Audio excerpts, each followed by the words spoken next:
Former Deputy National Security Advisor, author of the book Revolution, Trump, Washington, We the People, KT McFarland.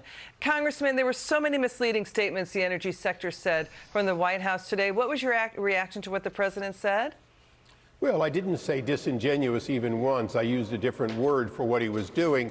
But it was frustrating because he was using these either incorrect statements or deliberate outright lies to mislead the American people. We are not producing all the energy we could produce. We're not producing all the energy we would produce if Trump had won another term. We are clearly not producing enough to meet our own needs. And he's now looking, as was said in the lead up, to buying dirty fuels from bad countries because of that. And all of that he owns. But the biggest disingenuous / lie he said was that somehow the current price has anything really to do with Putin.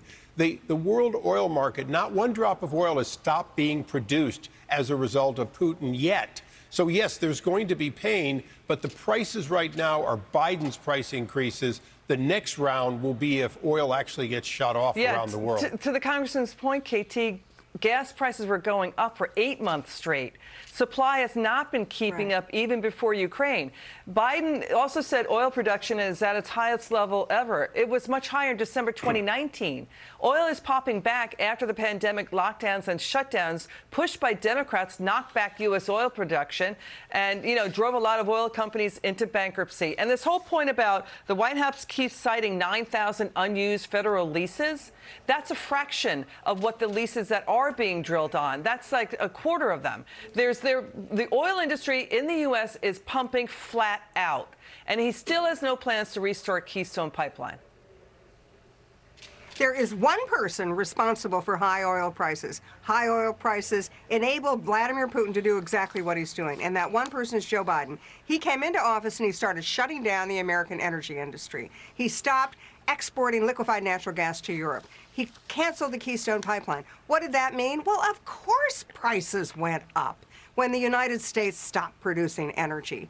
And it's always been about energy. We won the Cold War because we pushed the price of energy from $40 a barrel to $18 a barrel in 9 months, and we bankrupted the Soviet Union. They had no choice but to concede the Cold War on our terms. Now, today, if you really wanted to hurt Vladimir Putin and you really wanted to help the American economy and you really wanted to rebuild Europe, here's how you would do it. You would say to the American people, I'm going to follow the lead of the German Green Movement, and I am going to reopen the American energy industry. And I'm going to export liquefied natural gas to our Europeans.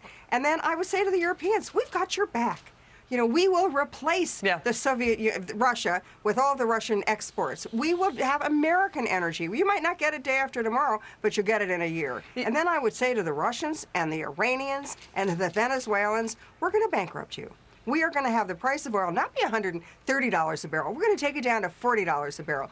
Our companies make money on that. Your companies don't. And if you don't have money in your coffers, you don't have the money to buy weapons, to foment revolutions or invade countries. Yeah, to your point, Congressman, not every lease, not every oil well contains oil or natural gas. It's because the White House has so undercut U.S. oil, it won't be easy to immediately restart and drill.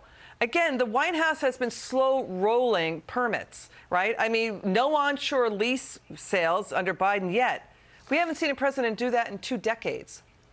Well, exactly. And one of the things is that you have to have a portfolio because it takes 5 years from the time you get a promising site and buy that right to the time you have producing. So at any given time in that 20-year cycle of an oil well, you're going to have 20% or so that are going to be in this other process.